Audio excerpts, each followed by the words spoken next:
to you. The second piece is going to be the thermal. So you guys have probably seen these on the shape of guns, like on your TV shows. This is also a FLIR. It's the same manufacturer. It's just an attachment for a phone. Has all of the same upgrades that the handhelds do, the handheld full units, but way less expensive. Yeah. So it's beautiful. So you're going to be getting this full video back. So you should be able to see me in there, red, orange, and yellow guy. I'm the warmest thing in there. We're looking for cold spots, right? So blue and black. Those are going to be our points of reference that we're looking for. Now, there's always going to be probably a cold spot in the frame because it's cold outside for us. Winter, yeah. So, I mean, this is cold for us. You guys are from New York. This probably isn't that bad for you, but at the same time, we're looking for them to either take shape on their own or to start moving on their own. The other cool thing I set up with this guy is that there's a blue dot bouncing around the screen. It's giving you the coldest spot in the frame at that particular moment. Okay. So that way it helps guide your eye when you get your video back. Nice. So I'm usually looking in a space, temperatures like this, anywhere between 15 to 20 plus degrees difference based on the ambient temperature. And I already keep track of that for you. There's also a center crosshairs on there for you, Vic. So that way you kind of know like what the ambient temperature is around you. And so if you want to measure something specific, you can do that. Right. So when you're holding this, you're going to hold it one-handed. Do not handle it by the camera itself. It will pop out of there. And I'm going to go ahead and set the timer on there either. A lot of people are like, oh, at 4 minutes and 3 seconds. I'm like, well, we're going to be splicing video together. Right. So, but again, nice slow movements. And 7.2, 13.2, 15.4, 41.0. Whoa, where's that coming from? Eliza, why don't you tell us where or what you died from? Obviously, you're standing here next to us. Like, a 41 is astronomical. Wow.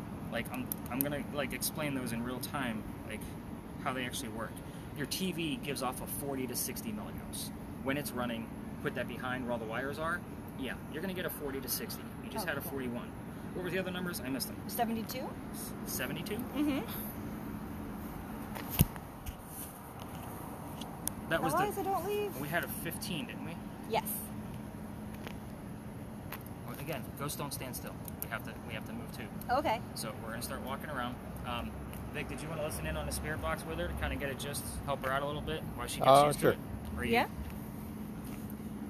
That other earbud, they're cheapos. Pull them apart. That's why I say. You pull it, and I'll keep holding it in my ear. You can pull it. There you go. Together as a team. Sorry, I don't know the dynamic between the two of you. Yeah. Okay. Sometimes I get like brother and sister, cousins. Like I have no idea. I like share. Never share. Right. Yeah. All right, let's walk slowly and kind of see what we got. Eliza, I want you to tell us how you died.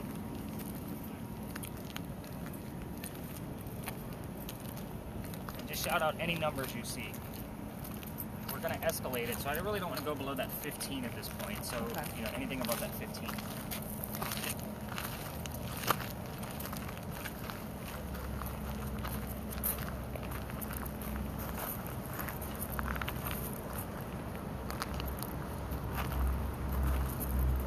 What are we hearing on there?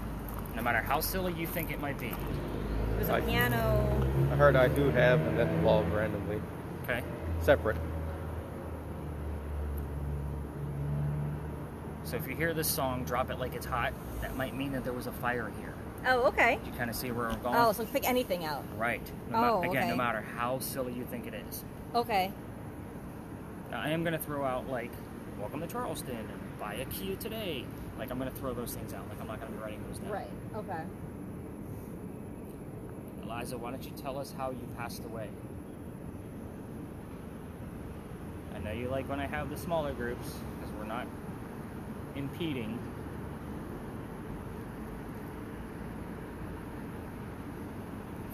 Was pretty good.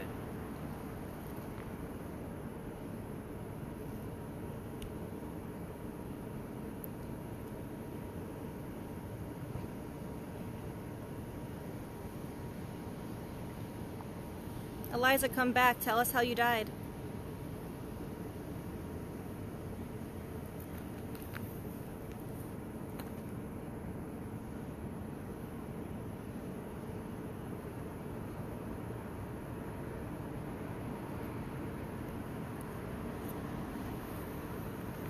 It's a lot of music. Okay.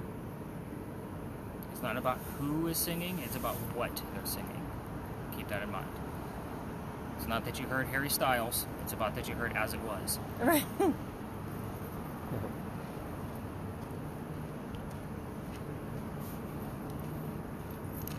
haven't seen you in a minute. I know. I've been here. Trouble. You've been closing. Take trouble.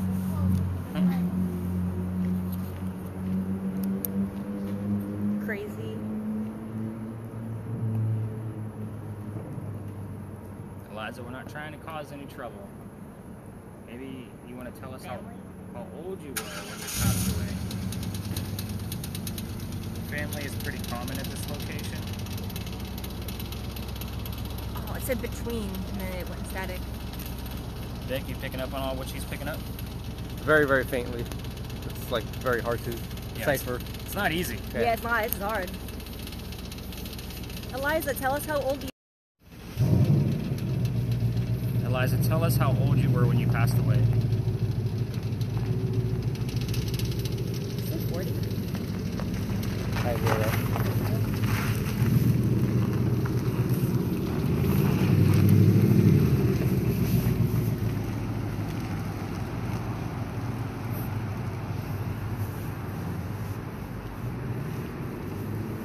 No, it's not 12, obviously.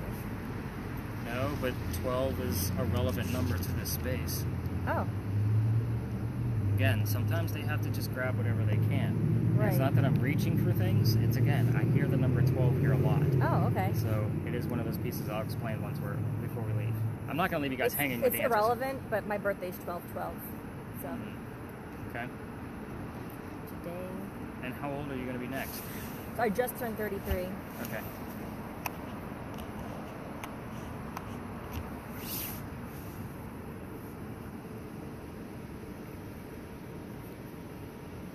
The reason I asked is because you heard the number 40. So I was like, I don't know how old these people are. That's why I just ask. I hate to sound rude, but it is, you never ask a woman her age. Never. You didn't hear any other numbers, did you? I don't know why I keep seeing this black spot over here.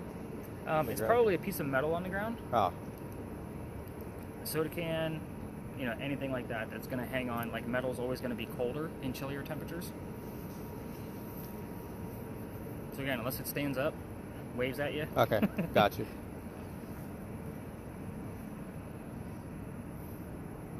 What are they saying in the song?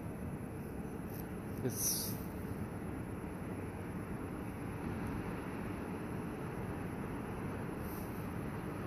100 point. Eliza, last chance. Try over up in this corner up here. Let's see if we can get it.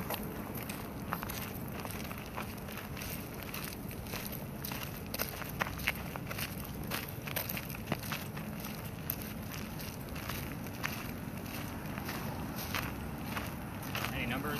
It's getting a little higher, but it's only like, oh, 3.4. Okay. need you. I heard need you. Okay. Eliza, tell us why the 12 is relevant here. What's Crowded? We're not crowded tonight. There's only 3 of us.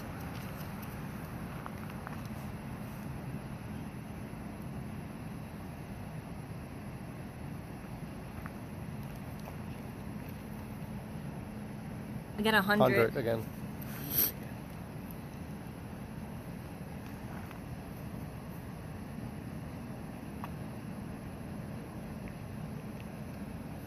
Eliza, tell us how old you were when you died. Whatever someone has told you. I haven't told them anything. 3.5. Just a little rat? Yeah, a little rat. 2.1. Okay. Down the hole. Hit the road. hit the road. I'm gonna give it one more. See if she. So some of the messages we were getting were disembodied, and we're like, just leave us alone. Oh wow. And again, I'm out here every night. You know. I heard hit the road. So we've gotten you're not welcome here. You know, those kind of things. So this has been kind of a touch and go. If you can't tell us how old you were when you died, tell us how you died.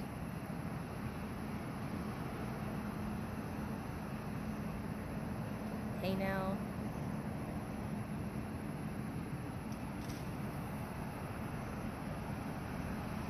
Call 1-800-50.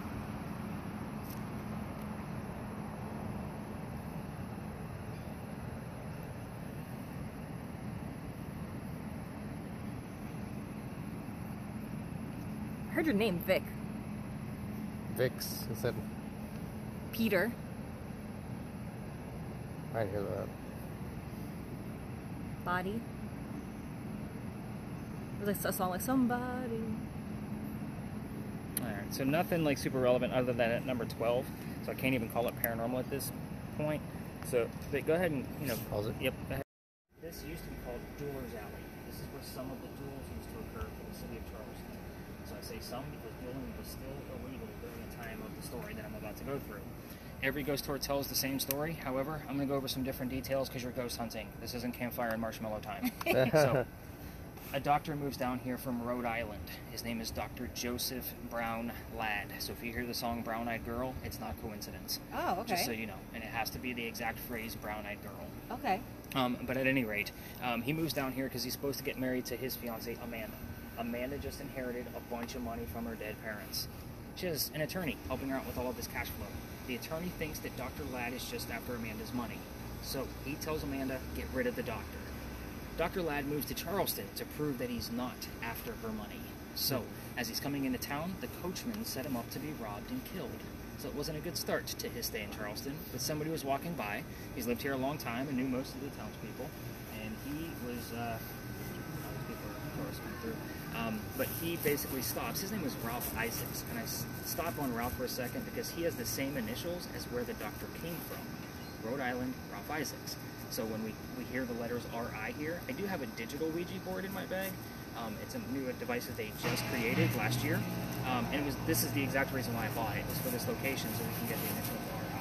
Excuse us, folks. Oh, you're good, you're good. Enjoy the nice cool night, right? I know. I heard no brainer, and then I heard I heard no brainer. Oh, and I heard older. I heard 45. I'm trying to remember the exact age of Ralph.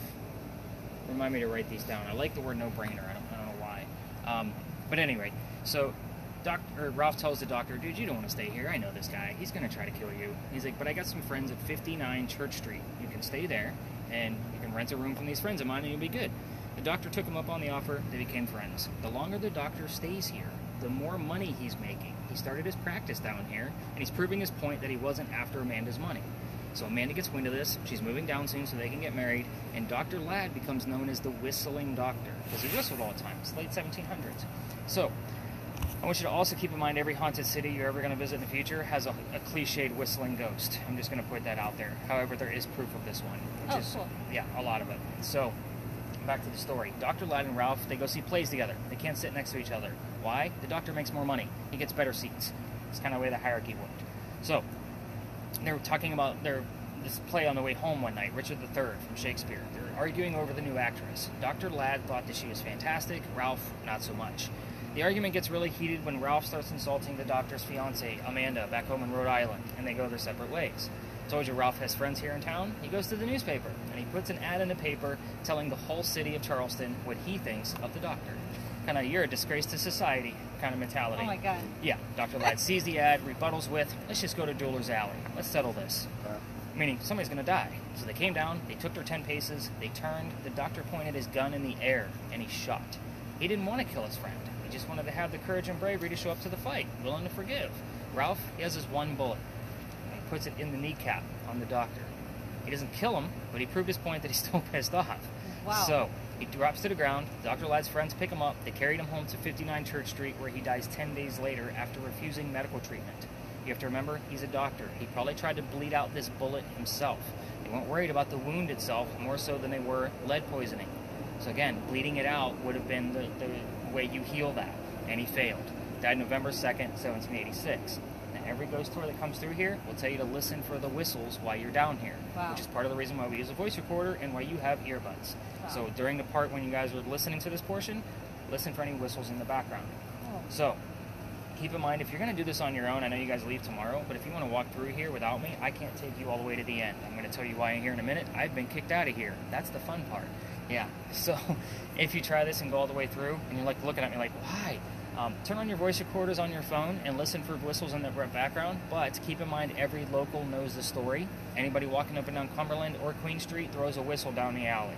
I do it every single night. I have to pass this alley to get back to my car every night, so I always throw a whistle ever since I got thrown out of here. Here's how that part of the story goes. This alley didn't come all the way through. It was actually cut off about halfway between us and Cumberland Street. This is where they kept the livestock for the city of Charleston, so they had to have it blocked off. So, it was still blocked off during the times of the duels, by the way. Those bricks down there are older, obviously, than those bricks. On that side, those bricks are sun-dried bricks from slave children. There's a full handprint in one of those bricks at the end.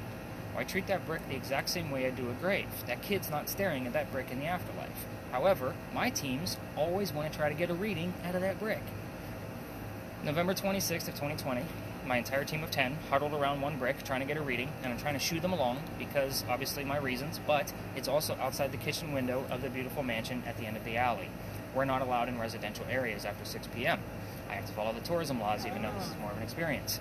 So, I didn't know I was completely out of bounds. I was just trying not to interrupt the neighbors. However, the new neighbor came out screaming.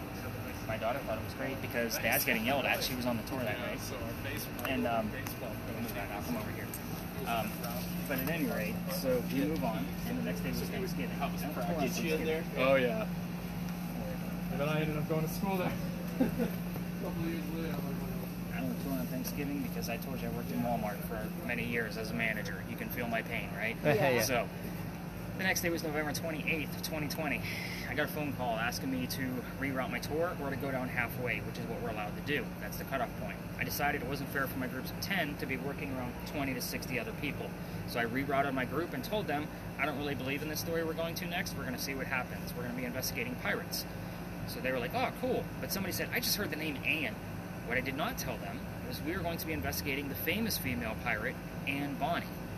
So it was kind of like, oh, damn, we're going to have some stuff go on. We get down there, I told them what little bit I did know about piracy. I'm a vampire guy, not a pirate person. So I told them a little bit. Then somebody heard the number 300, and I have no idea what that means in real time. The next day I did the research for them. We were there November 28th of 2020. Anne Bonny's trial for piracy, November 28th of 1720. We were there on the exact 300th anniversary of her pirate trial. Wow. So I went, oh shit, now I gotta read a ton of books about pirates and try to piece together an actual factual investigation based on pirate lore. I did hear Central. I like No Brainer still. I don't know why. Yeah, no brainer. Yeah. That's a weird thing to hear on the radio, so I'm pretty excited about that. But the next space that we're going to is based off of, we got a group coming through, just be careful not to film them. How you doing, man? You guys, good.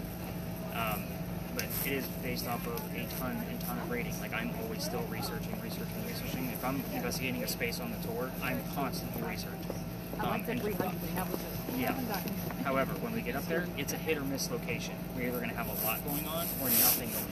It's just one of those weird spaces. So if you want to continue recording, by all means do so. You can keep it on through the next space and then we'll give it a break again. But definitely continue listening. Continue to ignore your numbers until we get into our next space, just so you know. All right, let's go learn about pirates and let's see what we can go capture over there. This is one of those things where you have to tell the story to stir things up. Okay. And then through the roof. So if we have another earthquake, the bolts are supposed to tighten up the building so it doesn't incur any further damage. Wow. Yeah, it's a great idea, it just doesn't work. The only reason I bring this up is because that's the first set of earthquake bolts that Charleston ever put in. Why? That's the oldest government building we have. It was finished in 1713. When I say we, I mean South Carolina.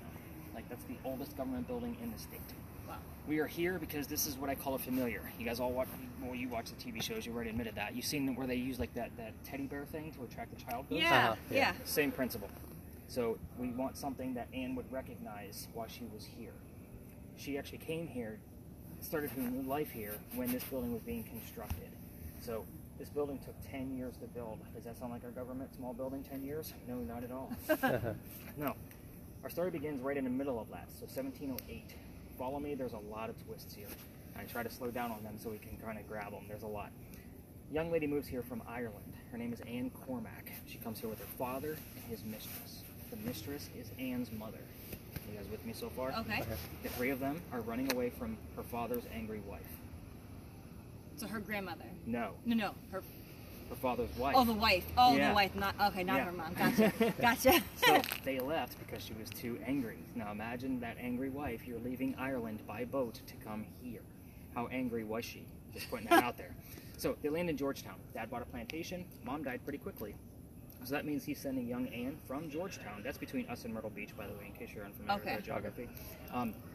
Sending her down here to sell things from the plantation to keep things afloat. So that's why we're here. There's not many buildings this old. That's why it's a hit or miss location. She could be anywhere. She's actually been seen all over the place. We're going to get into that too. So, take a step backwards. Back in Ireland, Anne was said to be kind of a badass. At the age of 7, 8, or 9 years old, remember this is pirate lore, nothing is exact, they say she killed a servant with a knife to the belly. Like, killed a young girl servant. Yeah, kind of harsh. So put that mentality of her in the back of your brain. Fast forward, the building's done in 1713. By 1715, pirates are coming through town. Anne is about 16, 17 years old at this point, and she's going to fall in love with one of these pirates because that was her aim and goal, so she can earn her freedom just like a man. It's a man's world. You're going to see where this one's going real fast. First guy she falls in love with. Yes, I said first because there's a handful. We're going to go through them. First guy is James Bonny.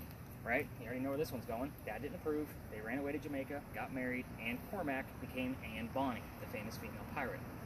However, James Bonny is not Captain Jack Sparrow like she was hoping for. Yeah. Right?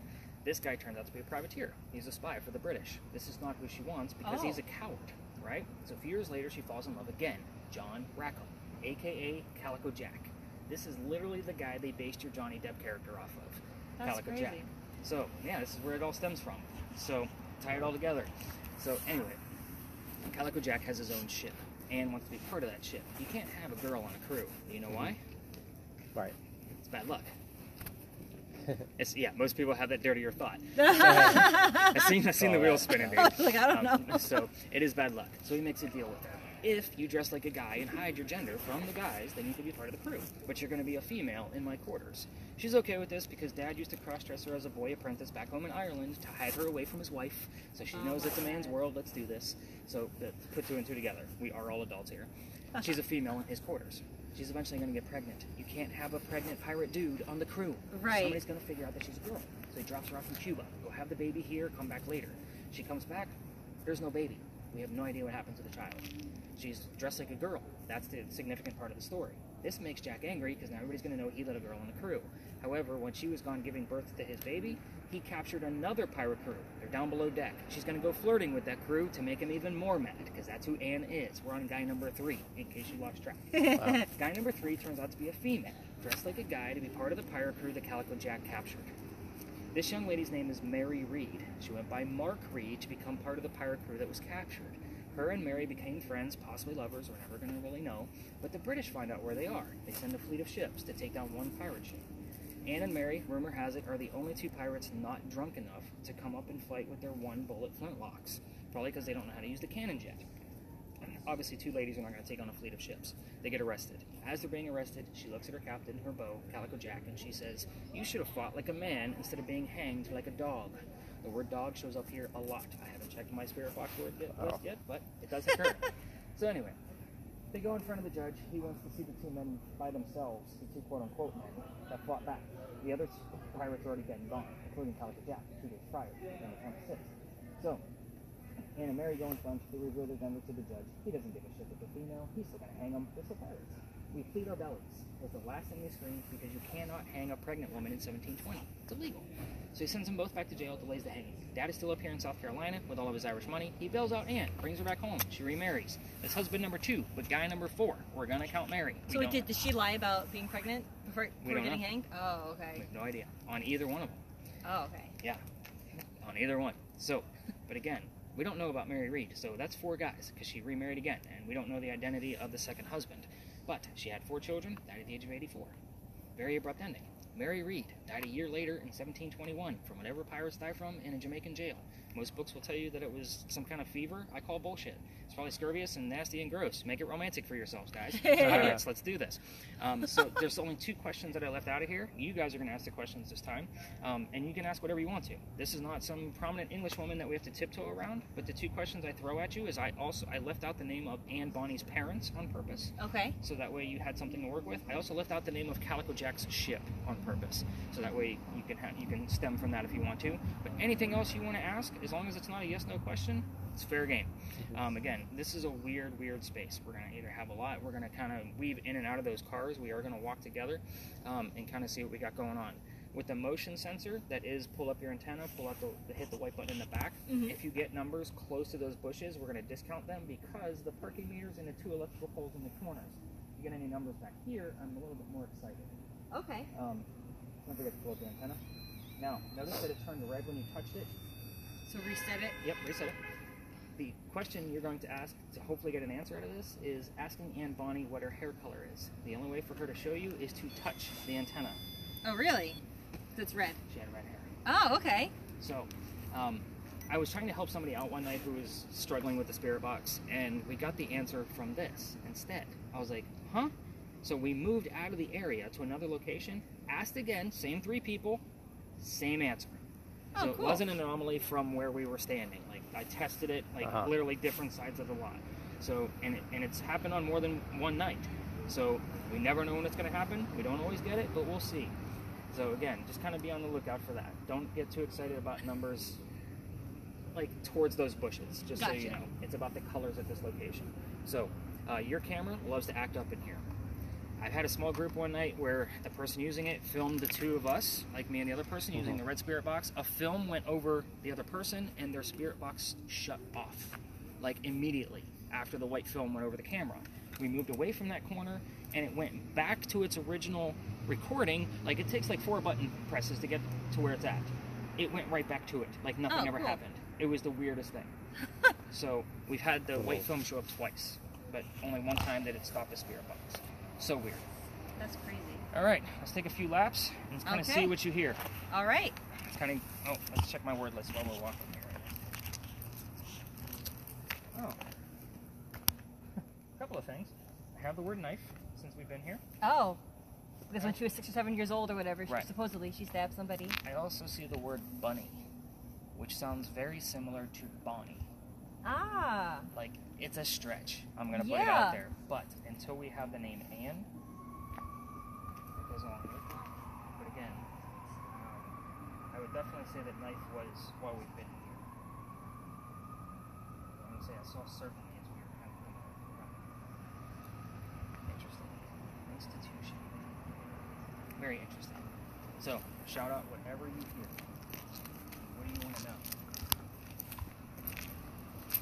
What questions do you want to ask? What was the name of the ship?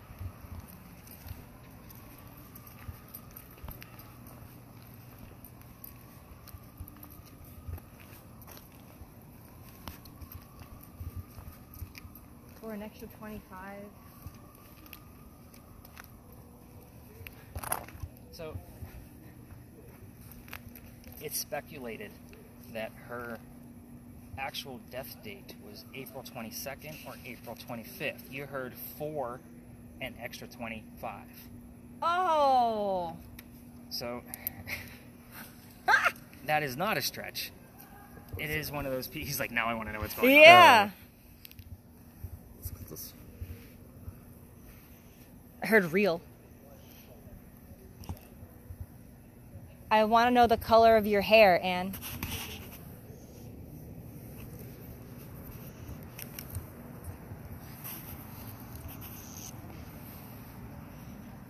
I love that I piqued your curiosity, by the way. Yeah. Well, it's just like hard to see anything That here, is so it's cool. like- For an extra 25. That's amazing. This is why you guys keep me around. 'Cause I'm the guy that reads in between the lines, like what's really happening between these messages. Who's here right now?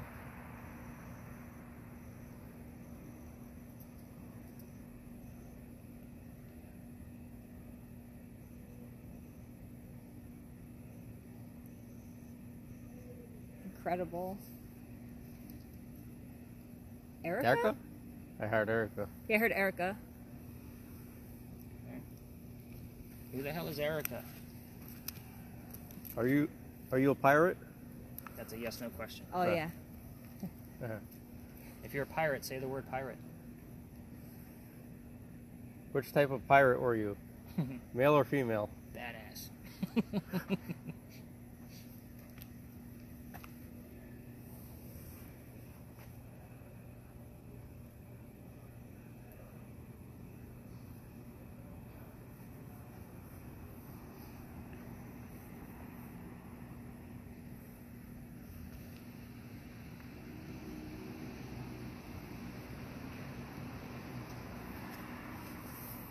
Tell us about Bonnie. Charles? That is relevant. I'll explain Oh. before we leave.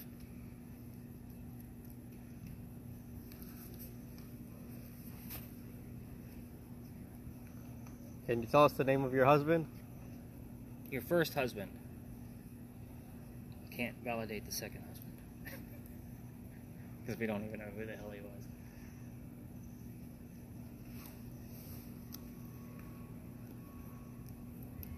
And why don't you tell us which city you're from in Ireland?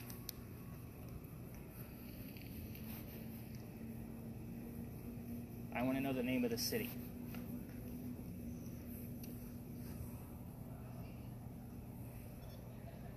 Oh, it was you. Heard gorgeous, I thought. I'm sure it was gorgeous. It's in Ireland. I want to know the name of it. Do I?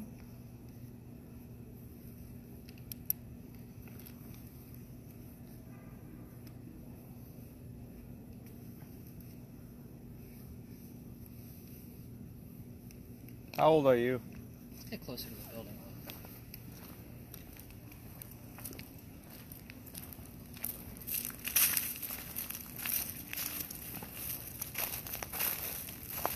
I thought I heard Erica again.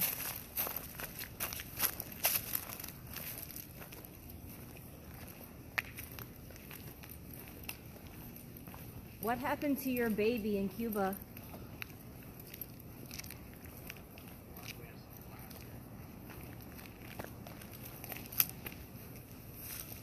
These are also earthquake bolts, by the way. You guys have seen them all over town. They just look like lion heads and pineapples, and it's just part of the Charleston charm. Oh, I had no idea that it was like a structural thing. Yep. Yeah, they're just turnbuckles. They run in between the floorboards. They're on every floor. The interesting thing about this particular building is they're also on the other side, which means they're overlapping this way. So they have to tighten it. Oh. So depending on which way an earthquake would hit us, which we haven't had an earthquake since 1886, not a big one anyway. That's the funny thing about earthquake bolts. We don't need them, and they don't work anyway. I was gonna say, I was like, I haven't seen these ever before. Yeah, they usually talk about the earthquake bolts on most other history tours. Red. What color is our hair? Red.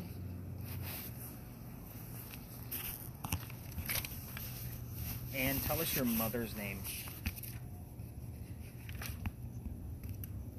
I heard ass. I You have been an ass to her.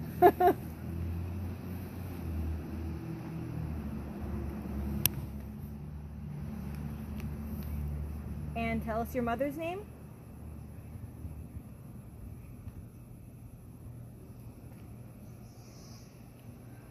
Jerry? Jerry is. What are you doing here, Anne? Yeah, why are you here? That's a great question. Number one.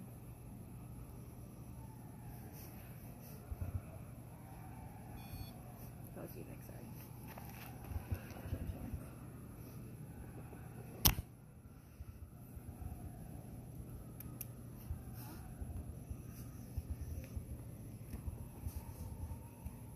When you had your baby in Cuba, was it a boy or a girl?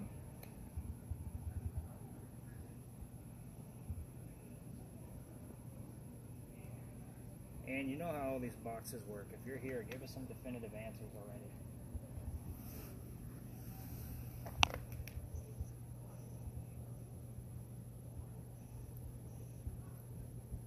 Any numbers at all? Nope. It's been this way for like the whole time. Because you're on hold. Oh, whoops. Okay. I don't normally expect things.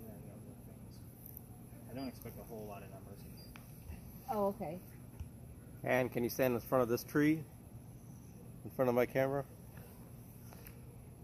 Believe it or not, not a whole lot of people do that. Like, ask to, can you just show yourself, please? I have to give you a job later, dude.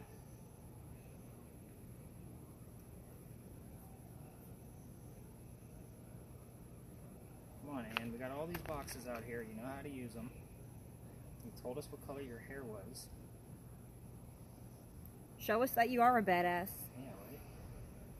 Can you move something?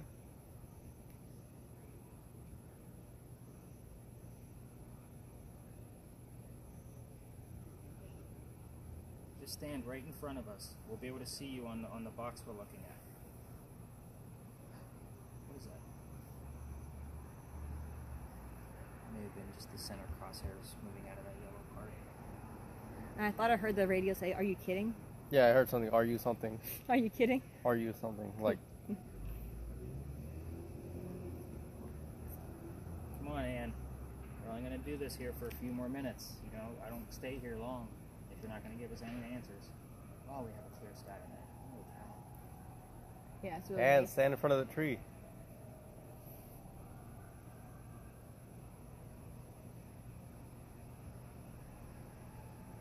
I heard red again. 7? Stranger. Who's here that's relevant to the number 7? Give us your name.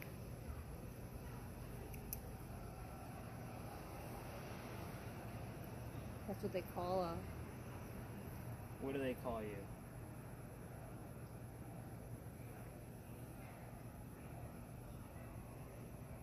Do you like us being here? Is it yes or no? It's hard to do, isn't it? To not ask yes/no questions. That's what the dowsing rods are for. But there's ways to manipulate a question so you can start to minimize to get the right answers. If you're between 30 and 40, cross the rods. If you're over 40, open the rods. Like those kind of questions, so that way you can kind of narrow it down. Yeah.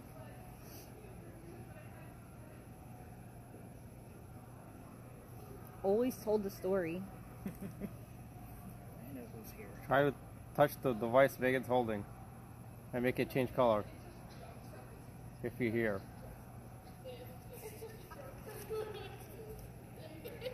Change the green color. Washington. 1.2.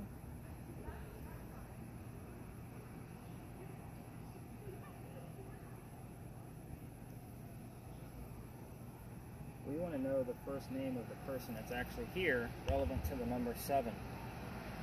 You can either give us your title or your first name. I'll take either one as proof.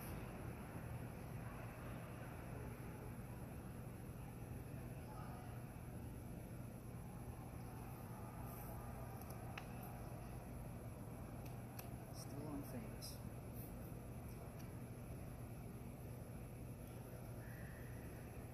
Every month.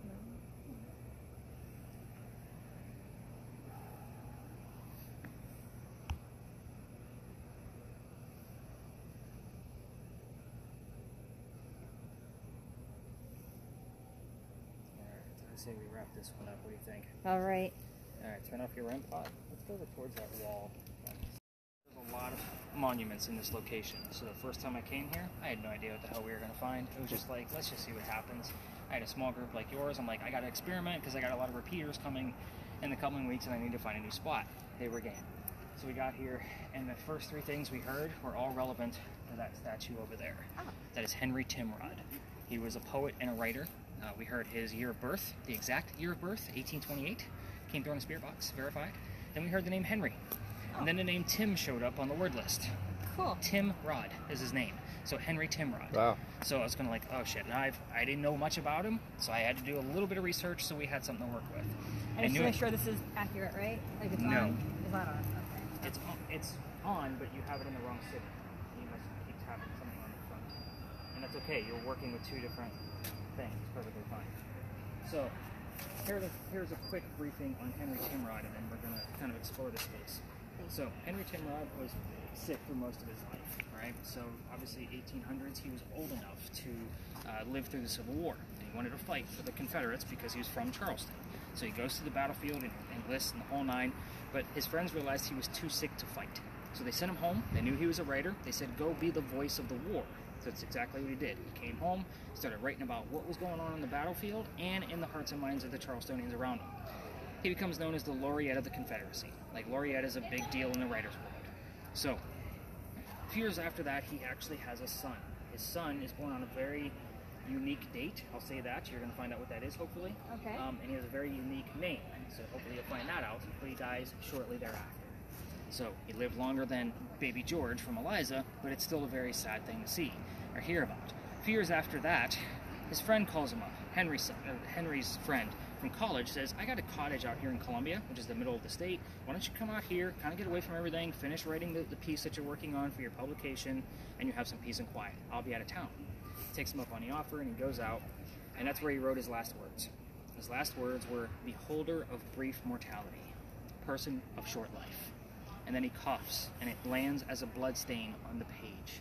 He had tuberculosis. The blood stain is still on the page, and it looks like a man writing at a desk. We call it the Blood Book, and they show it one time a year at the Charleston Library Society down the street, which is where this story is often told. However, that first night I was here and I had all those clues relevant to him, we started getting more. All the questions that I just gave you about his son. You can also ask Henry how old he was when he passed away and his wife's name. Those are some common things we've heard so far. But I am going to show you the Blood Book. What I'm also going to do is read the last stanza of his poem called Charleston, because it kind of stirs things up. This is a writer. He's an introvert. We have to kind of bring him out a little bit. Okay. You know, and again, he's a very shy, timid guy, but let me show you the Blood Book page first, so that way you can kind of see like why this is such a creepy, blood-curdling story. That's the blood stain? That's the blood stain. And there's a guy's writing. At his desk. Wow. Oh, sorry. Again, kind of a Wow. dark, creepy story to end our night.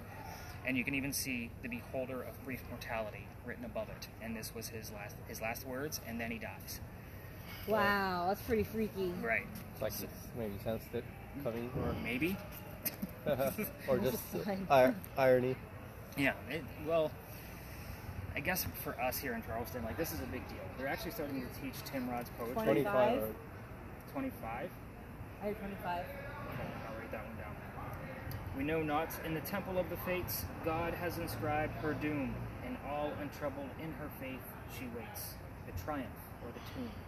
That was the last stanza of Charleston, and it was written in the middle of the Civil War during the Battle of Charleston, basically stating that Charleston has to wait for the fate of the war to see if they'll be triumphant or if they'll fall to the tomb.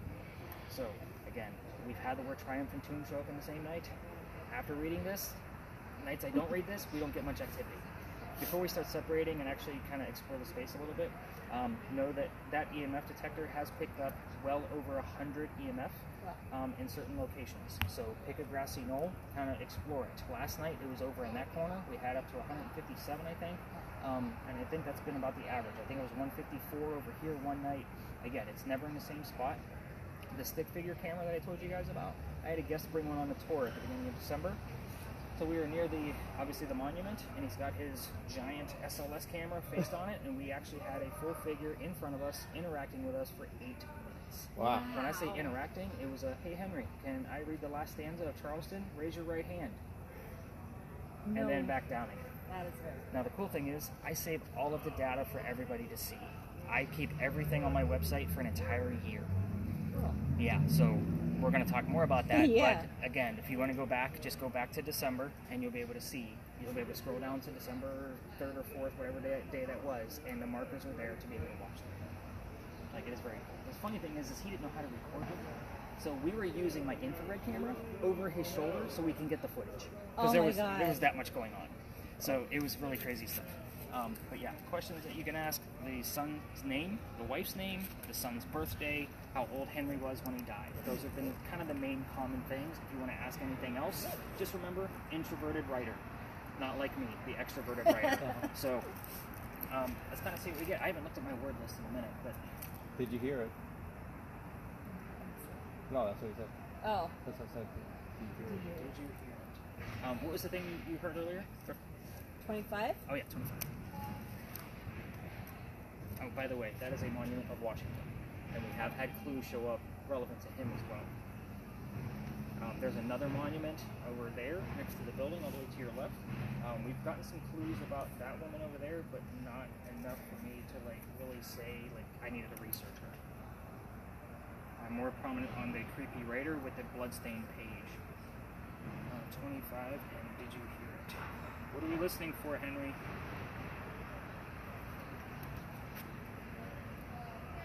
I know they're not telling the same damn history as I am. Everybody always goes to Beauregard over there in the center. That's why people come hang out with me. I know all the weird shit. Henry, tell us your wife's name.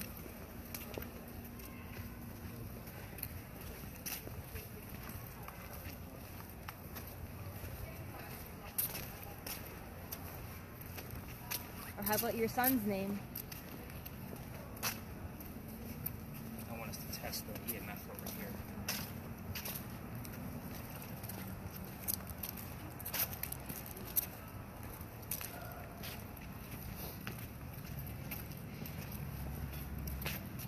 No, that was me. I was just testing it to make sure it was working. Henry, don't be shy. It's only the two of us, the three of us. Three of us. Come on, Henry. I've been teaching you how to use all these boxes.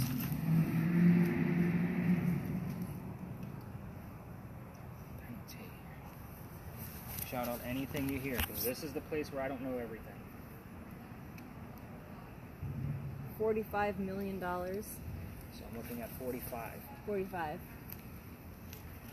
What color is a big red barn? Rudolph the Red-Nosed Reindeer. I don't need Rudolph the Nosed Reindeer. So 45. Who's here right now? Oh, he just goes right after it. Show yourself. 5.1. There we go. Again, this is where it was last night. And we never had it consecutive night to night. It's Okay. always been somewhere else. Are there any writers here? What's your name? Come on, Henry. Question Question number one. one. You're in Washington Park, Tell us your name. number 1 president. Ah, Vague, but until I have something else. What's your career? Were you rich or were you poor? Know the answer to that one. He's a writer.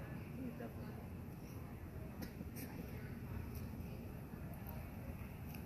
What was the last thing you wrote?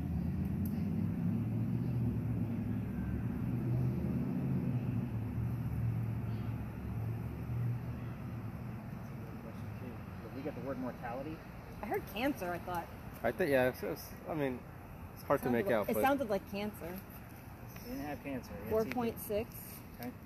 Remember, your highest right now is 5.1, so above that. That's really good. Henry, I'm still trying to learn more about you. You know, I've been reading your work, and as a writer, I gotta say, it's pretty good. Let's see if this one out. Not a pirate. We get to punch him in the gut and say, "Give me some answers." Henry, Impress us. I know, right? I like to write. Small group here, Henry. Tell us any of the things we normally ask. Your son's name, your son's birthday, your wife's name. Vic had some good questions. What was your last word that you wrote? Again, if we get mortality somewhere, like beholder of brief mortality, that was the last thing you wrote. That would be pretty. That would be pretty damn cool. I'm actually going to probably steal that one, Vic, just so you know, for future nights. That's a good one. we've been talking about forever. How old were you when you died? 7. I don't need that. No, it's on my thing. Oh. 7. Oh, 7.0? Yeah. I didn't hear that. Debunked.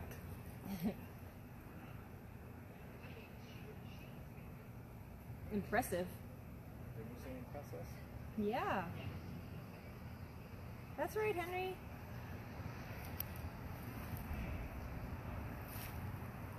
At what age did you begin writing? I'd have to look that one up, but that's a good question.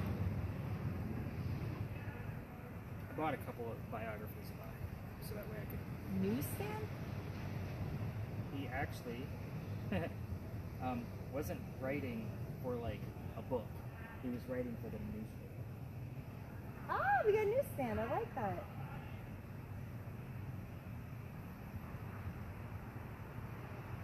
And a lot of what he was writing, I think one of those publications was the Mercury, which was also ran by a Pinker. He was buried at that cemetery that they were all going into, right behind the Powder magazine. Yeah, he's buried over there. Raised. Who did you raise? Who's buried right next to you? Age 9. You heard age 9? Yeah. His son was 9 months old when he passed away. Wow. All right, Henry, thank you for that. Again, it's something. It's a good start. Can you tell us your son's name? I know it's hard to talk about. I'm sorry I ask about it every night. But these are the details that I know about you. What was your son's name?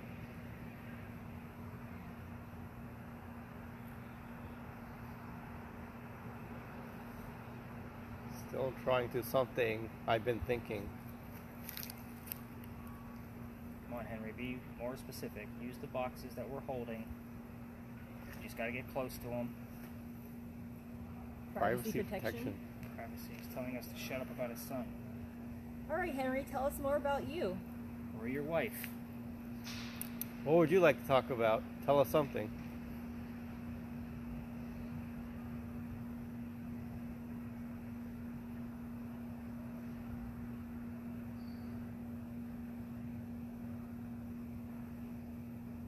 Tell us your wife's name. I know you also wrote a poem about her.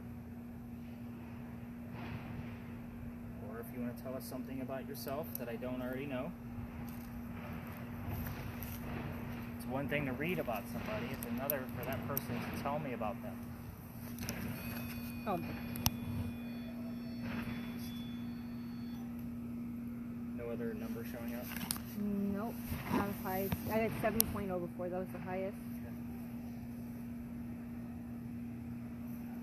Why don't you come sit on the bench?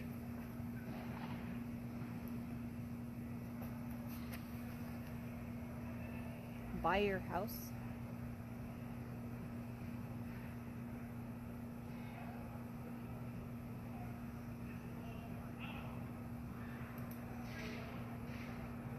Here comes who? Yeah, I couldn't make it out. Holidays. In what year did you marry your wife, Henry? We had holidays. The son was born on Christmas Eve. Oh, so a holiday. Thank you, Henry. Oh, I just missed that one really high. How high? Do you think it went? I don't know. I missed it. Okay. And the holidays thing is a stretch. Again, Christmas Eve or the number 24 would obviously be a little bit more specific. But, Yeah. but again, we had other clues here. Age 9, holidays. During the welcoming. How many people are here right now? How many living people are here right now? Sorry, I wanted to be more specific.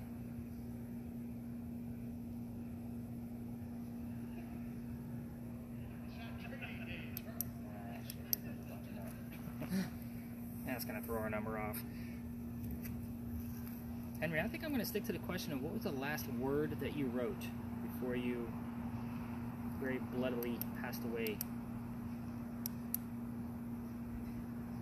It says, do run. Run away! So weird. Again, last night over here, 154. Wow. Henry, we're gonna find you, so don't be shy. Come here.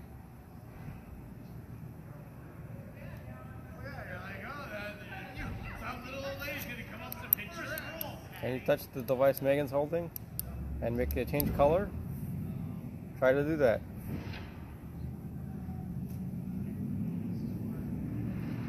Touch the device, Henry.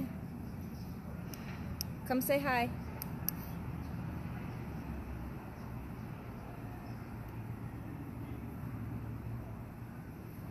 Something about a break? After the break? Something like break. I have the word inflation. That definitely picked it up from a radio station. This is doing the exact same thing that you guys are doing. Only it's using the radio hertz to be able to determine which words it recognizes out of its 9100 term dictionary. That's how it works. Oh, okay. So a lot of people are like, how the hell does it come up with the words? It's listening to the radio, just like you. Oh. It makes stupid noises and growls and does all kinds of stupid shit, but again, we only want the dictionary. Henry, one last chance. Give us your wife's name, tell us anything you want us to know before we turn all of these light up boxes away. Opposite. Mike? We're next to St. Michael's Church. Oh. Oh, That's the big white steeple. And I just got the word opposite. So we're going to go in that direction. great. See, you have to like kind of take the cues sometimes and see what's going on. Like the word privacy after. Right.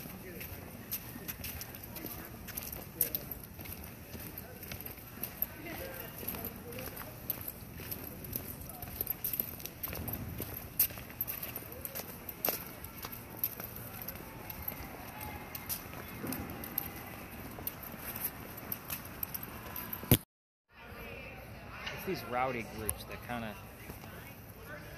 like my groups normally aren't like that. They're pretty tame like you guys. They're excited, but they want to focus. And that's exactly why I don't take drunks out. Because Henry, you're not come gonna through. I feel like you're trying. I know it's cold out, but... He doesn't know. He's cold himself.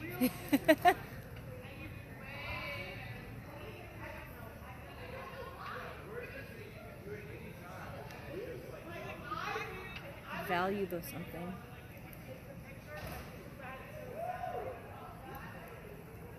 Henry, can you touch this device? Come close to this device.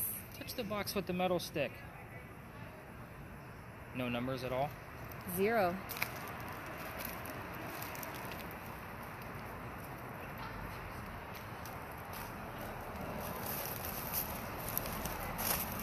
The next Do you have any person? message to share with us?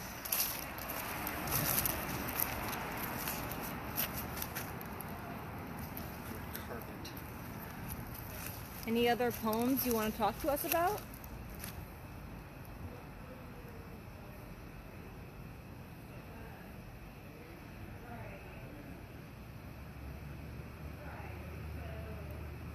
Henry, talk about your wife. I'm a wife too. Her mother. Yeah, I heard love. No, her mother. Oh, mother? I thought I heard that.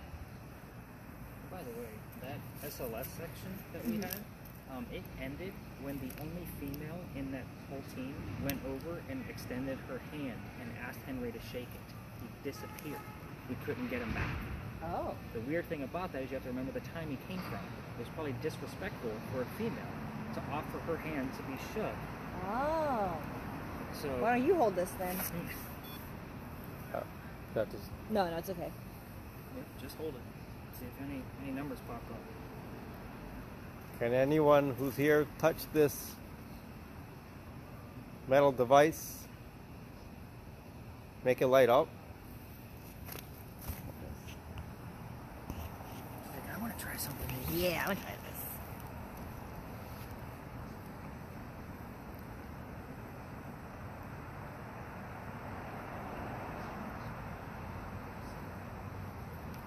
Do you have any unleft message to tell us? Last words to write that you didn't get to write? That's a whole book, buddy.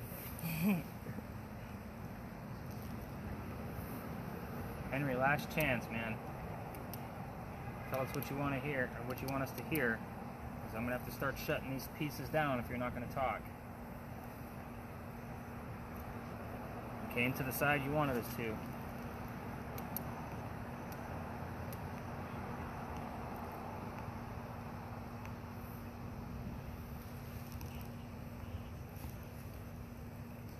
Everyone. Should we go or should we stay? Frank. Who the hell is Frank?